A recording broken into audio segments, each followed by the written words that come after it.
നിഗൂഢതകൾ നിറഞ്ഞ ഒരു സ്ഥലത്തേക്കുള്ള യാത്രയുണ്ട്. ഒരു ഇതിൻ്റെ ഭാഗമായിട്ട് ട്രൈബൽ വില്ലേജിനകത്ത് അവിടെ ഒരു ജിന്ന് കൊട്ടാരമുണ്ടെന്ന് പറയപ്പെടുന്നു.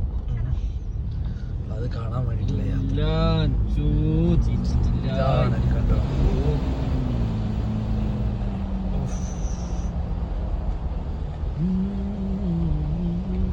കല്ലാണ് ഇവിടെ മെയിൻ കേട്ടോ.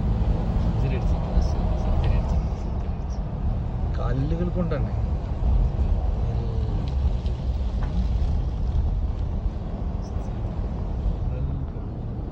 ഈ ഭാഗത്തൊക്കെ വീടുകളൊക്കെ ഉണ്ട്. ഈ ഭാഗത്ത് വീടുകളൊക്കെ കെട്ട വീടുകളാണ്, അണഞ്ഞിരിക്കുന്നു. ഇവിടെ നിർമ്മാണം പൂർത്തിയാകാത്ത വീടുകളുണ്ട്, നിർമ്മാണം പൂർത്തിയായ വീടുകളുണ്ട്. പക്ഷെ ഇവിടുത്തെ പ്രത്യേകത ഏത് ഗ്രാമത്തിലും നമുക്ക് കഴുതയാണ്. കഴുത രാത്രിയിൽ ഒറ്റക്ക് ഒരു കഴുത കാഴ്ചില്ല, സോറി 2 കഴുത.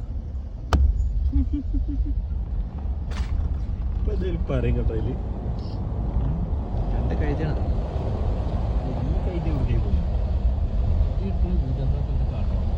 വരുന്നില്ല, ചാനലിലാണതേ. ചാനൽ സബ്സ്ക്രൈബ് ചെയ്തില്ല. ഹർബത്താഷ് ഇത്രയൊക്കെ പറഞ്ഞിട്ട് ഇത്രയും യാത്ര എന്തൊരു കഷ്ടാണ്. ഹർബത്താഷ് ചാനൽ സബ്സ്ക്രൈബ് ചെയ്യും. 14, 28 ഇവന് 50-50 20 എന്ന് പറഞ്ഞ ബംഗാളിയാണ് ഇവന്.